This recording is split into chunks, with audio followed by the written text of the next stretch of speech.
Hello everyone, myself Dr. Manju Meena, Assistant Professor in Chemistry from Government College, Kota. आज हम alkanes के अंतर्गत इसकी रासायनिक अभिक्रियाओं के बारे में अध्ययन करेंगे। एल्केन्स कैसे होते हैं? ये बहुत ही स्टेबल और बहुत ही कम क्रियाशील होते हैं। अतः सामान्य परिस्थितियों में एल्केन एसिड, बेस व ऑक्सीकरण व अपचायक अभिकर्मों के प्रति न्यूट्रल रहते हैं और कोई भी क्रिया नहीं करते हैं। अतः हम कह सकते हैं कि एल्केनों की जो केमिकल रिएक्टिविटी है वो बहुत ही कम है। इसका कारण क्या है? इसकी संरचना। एल्केन में दो प्रकार के बंध होते हैं, कार्बन सिंगल बॉन्ड कार्बन और दूसरा कौन सा होता है? Carbon single bond hydrogen. और ये दोनों ही बंध बहुत प्रबल होते हैं। दोनों बंधों की बंध ऊर्जा कितनी होती है? क्रमशः 83 और 99 किलो कैलोरी प्रति मोल। सामान्य परिस्थितियों में अभिक्रियाओं के लिए इतनी ऊर्जा उपलब्ध नहीं होती है। अतः सामान्य परिस्थितियों में एल्केन कोई क्रिया नहीं करते, वरन कुछ विशेष परिस्थितियों में बहुत ही कम अभिक्रियाएं देते हैं। सबसे पहले हम देखेंगे हैलोजनीकरण, हैलोजिनेशन। हायर टेम्परेचर लगभग 250 से 400 डिग्री सेंटीग्रेड पर अथवा सूर्य के प्रकाश में एल्केन हैलोजनों से क्रिया करके क्या बनाते हैं? हैलोजन डेरिवेटिव्स बनाते हैं। ये वाला बंध और यहाँ से ये वाला बंध बीच में टूटेगा तो यहाँ H किसके द्वारा रिप्लेस हो जाएगा? किसी हैलोजन परमाणु के द्वारा 250 से 400 डिग्री सेंटीग्रेड अथवा सूर्य के प्रकाश में। और हमें क्या प्राप्त हो रहा है? CX अर्थात हैलोजन व्युत्पन्न। एल्केनों के साथ हैलोजन की क्रियाशीलता का क्रम क्या है? सबसे अधिक क्रियाशीलता किसके साथ है? फ्लोरीन, उससे कम क्लोरीन, उससे कम ब्रोमीन और उससे कम आयोडीन। और एल्केनों से हाइड्रोजन परमाणुओं की विस्थापनीयता का क्रम निम्न प्रकार से होता है। टर्सरी आसानी से होता है, उससे कम सेकेंडरी, उससे कम प्राइमरी हाइड्रोजन और सबसे कम CH3H वाला हाइड्रोजन परमाणु। उदाहरण के लिए हम देखेंगे आइसोब्यूटेन के क्लोरीनीकरण से निम्न यौगिक प्राप्त होते हैं। ये क्या है? आइसोब्यूटेन। इसका क्लोरीनीकरण 250 से 400 डिग्री सेंटीग्रेड पे करवाया जाता है तो हमें क्या प्राप्त होता है? एक तो आइसोब्यूटिल क्लोराइड, यहाँ पर ये वाला हाइड्रोजन Cl के द्वारा रिप्लेस होता है। दूसरा प्राप्त होता है हमें टर्सरी ब्यूटिल क्लोराइड, जिसमें टर्सरी कार्बन वाला हाइड्रोजन रिप्लेस हो Cl के द्वारा, तो क्या मिलेगा हमें? तृतीयक ब्यूटिल क्लोराइड। नेक्स्ट अभिक्रिया हम देखेंगे नाइट्रीकरण।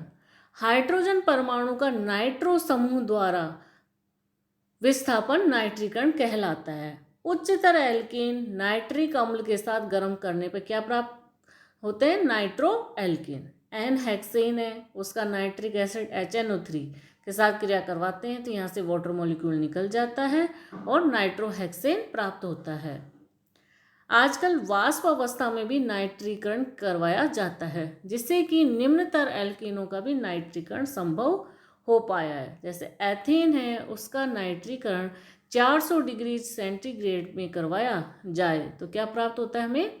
Nitro ethane.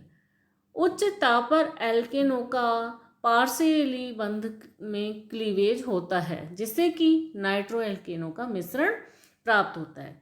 जैसे हम यहाँ देखें C3H8 प्रोपेन में, तो इसका नाइट्रीकरण कितनी डिग्री सेंटीग्रेड पर करवाएं? 450 डिग्री सेंटीग्रेड पे, तो हमें निम्न मिश्रण प्राप्त होता है 1 नाइट्रोप्रोपेन, 2 नाइट्रोप्रोपेन, नाइट्रोएथेन और नाइट्रोमेथेन। तो इस प्रकार से इनका नाइट्रीकरण करवाया जाता है। और हैलोजनीकरण की भांति नाइट्रीकरण भी मुक्त मूलक विधि द्वारा संपन्न होता है। नेक्स्ट हम देखेंगे सल्फोनीकरण। सल्फोनिक अम्ल समूह द्वारा हाइड्रोजन विस्थापन की अभिक्रिया क्या कहलाती है? सल्फोनेशन। उच्चतर एल्केन सैधुम सल्फ्यूरिक एसिड के साथ उच्च ताप पर क्रिया करके एल्केन सल्फोनिक अम्ल बनाते हैं। जैसे एन हेक्सेन है, वो सल्फोनिक अम्ल के साथ क्रिया करके सल्फर ट्राईऑक्साइड के साथ 400 डिग्री सेंटीग्रेड पे क्रिया करके क्या बनाता है? हेक्सेन सल्फोनिक अम्ल, जहाँ से ये H2 रिमूव हो जाता है और SO3 है जिसके साथ अटैच हो जाता है। तो इस प्रकार से एल्केनों का सल्फोनीकरण होता है और वो भी मुक्त मूलक विधि द्वारा संपन्न होता है। नेक्स्ट हम देखेंगे क्लोरोसल्फोनीकरण। प्रकाश व पिरीडीन उत्प्रेरक की उपस्थिति में एल्केन क्लोरोसल्फोनिक अम्ल के साथ क्रिया करते हैं, जिससे एल्केन का हाइड्रोजन परमाणु क्लोरोसल्फोनिक अम्ल समूह द्वारा विस्थापित हो जाता है। यह अभिक्रिया भी मुक्त मूलक क्रियाविधि द्वारा संपन्न होती है। जब एल्केन का ये क्या है, क्लोरोसल्फोनिक अम्ल, इसका क्या करवा रहे हैं हम प्रकाश की प्रेजेंस में और पिरीडीन के प्रेजेंस में, तो क्या मिलता है हमें, क्लोरोसल्फ्यूरिल क्लोराइड और H2O। उपयुक्त समस्त अभिक्रिया में हाइड्रोजन परमाणु के विस्थापन से सरलता से विस्थापनीय होने वाले हाइड्रोजन परमाणु का क्रम क्या है, टर्सरी हाइड्रोजन सर्वप्रथम, सेकेंडरी उससे थोड़ा लेट होगा और प्राइमरी के लिए और अधिक ऊर्जा की आवश्यकता होती है। नेक्स्ट हम देखेंगे दहन, कंबस्टन। वायु की उपस्थिति में एल्केनों का दहन होता है और कार्बन डाइऑक्साइड व जल के अतिरिक्त क्या निकलती है, दहन ऊष्मा डेल्टा H।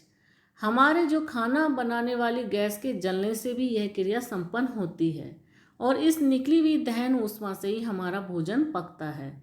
उदाहरण के लिए जब एन पेंटेन को ऑक्सीजन के साथ गर्म किया जाता है तो क्या मिलता है, CO2 प्लस वाटर, और कितनी ऊर्जा रिलीज होती है, -845 किलो कैलोरी।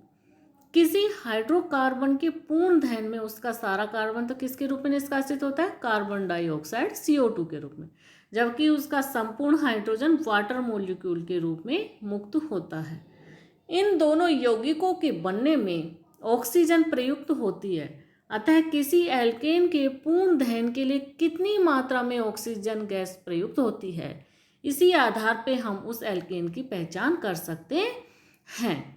एक सामान्य एल्केन का सूत्र क्या होता है, CnH2n+2 के पूर्ण दहन के लिए अभिक्रिया का समीकरण निम्न होता है। Alkene CnH2n+2 plus 3n+1/2 oxygen क्रिया करके क्या बनाते हैं, NCO2 प्लस N+H2O। एल्केन व ऑक्सीजन के आयतन के आधार पर हम निम्न सूत्र के द्वारा N का मान ज्ञात कर सकते हैं। एल्केन का आयतन बटा ऑक्सीजन का आयतन बराबर 1/3n+1/2, तो क्या हो जाएगा 2/3n+1। फॉर एग्जाम्पल, जैसे हम इस उदाहरण के द्वारा इसको समझ सकते हैं, 4 ml गैसीय हाइड्रोकार्बन को पूर्ण दहन कराने के लिए 20 ml ऑक्सीजन की आवश्यकता हो तो हाइड्रोकार्बन का सूत्र क्या होगा। तो यहाँ पर एल्केन का आयतन अपॉन ऑक्सीजन का आयतन बराबर 2/3n+1। एल्केन का आयतन कितना दिया हुआ है, 4 ml, और ऑक्सीजन का आयतन कितना दिया हुआ है, 20 ml। तो क्या हो जाएगा, 2/3n+1 बराबर 4/20, तो ये क्या हो जाएगा 1/5। तो 3n+1 बराबर 10, 3n बराबर 10 - 1 बराबर 3n बराबर 9, तो n बराबर क्या हो जाएगा 3। तो एल्केन का सूत्र क्या हो जाएगा, C3H8, अर्थात ये प्रोपेन का सूत्र होगा। नेक्स्ट एग्जाम्पल है, सामान्य ताप व दाब पर 22.4 लीटर एथेन के पूर्णतः दहन के लिए कितने लीटर ऑक्सीजन की आवश्यकता होगी।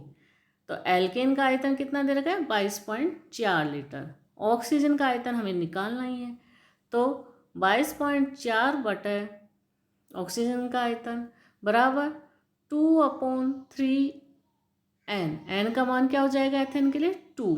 तो इसको जब हम सोल्व करेंगे तो कितनी ऑक्सीजन की आवश्यकता होगी, 78.4 लीटर ऑक्सीजन की हमें पूर्णतः दहन के लिए आवश्यकता होगी।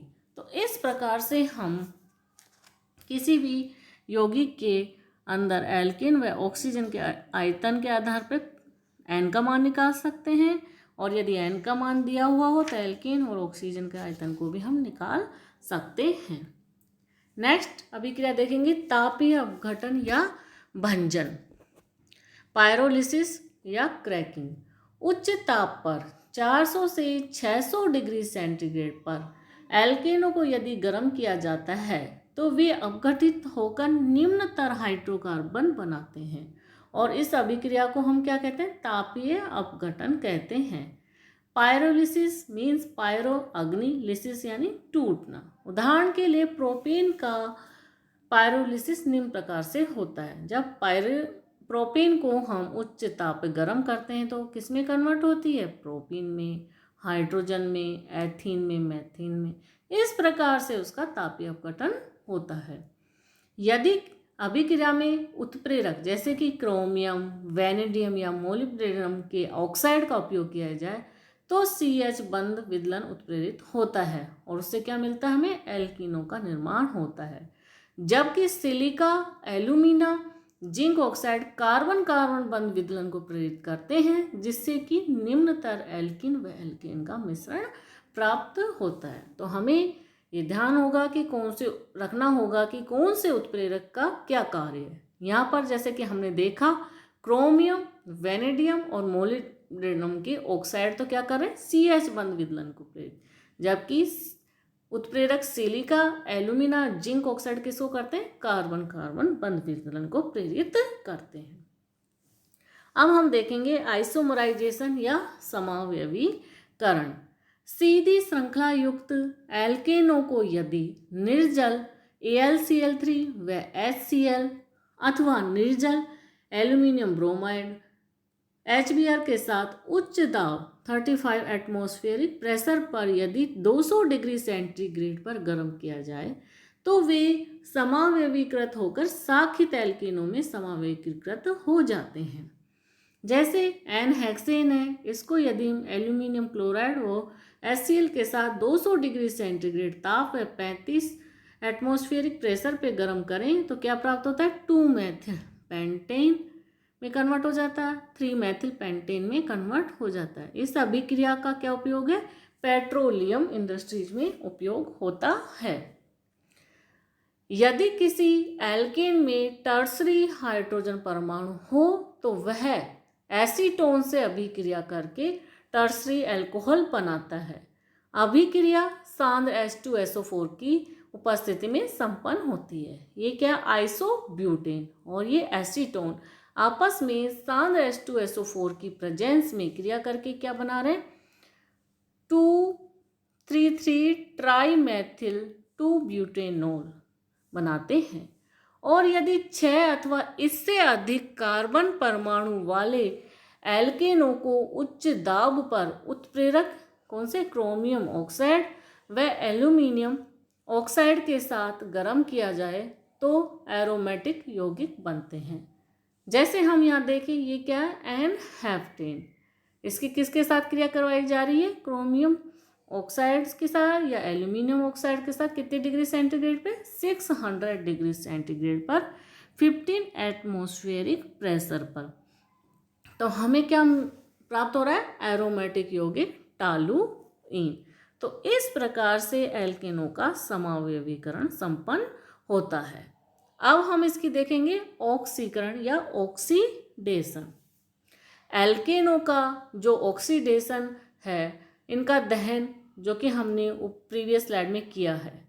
इसके अतिरिक्त विभिन्न परिस्थितियों में एल्केन ऑक्सीकृत होकर विभिन्न उत्पाद बनाते हैं।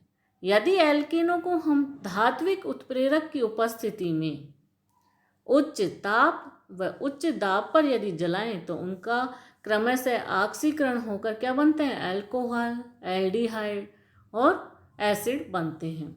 जैसे कि यहाँ देखें, हम मैथेन है, उसका ऑक्सीकरण करवाया जाए कॉपर उत्प्रेरक की उपस्थिति में 400 डिग्री सेंटीग्रेड टेम्परेचर और 200 एटमॉस्फेरिक प्रेशर में, तो सबसे पहले वो किस में कन्वर्ट हो जाता है? अल्कोहल में कन्वर्ट हो जाता है। फिर और अधिक इसका ऑक्सीडेशन करवाया जाए तो किस में कन्वर्ट हो रहा है? एल्डिहाइड में। और अधिक इसका ऑक्सीडेशन करवाया जाए तो किस में कन्वर्ट हो रहा है? ये फॉर्मिक एसिड में। तो इस प्रकार से एल्केन ऑक्सीकरण होकर अल्कोहल, एल्डिहाइड व अम्ल बनाते हैं। इस रिएक्शन का उपयोग हम किस में करते हैं? उच्च वसा अम्ल बनाने के लिए वनस्पति तेल व साबुन उद्योग में इसका उपयोग किया जाता है। जिन एल्केनों में प्रत्येक हाइड्रोजन होता है वे KMnO4 व K2Cr2C1 जैसे ऑक्सीकारकों के साथ ऑक्सीकृत होकर क्या बनाते हैं, टर्सरी एल्कोहल बनाते हैं।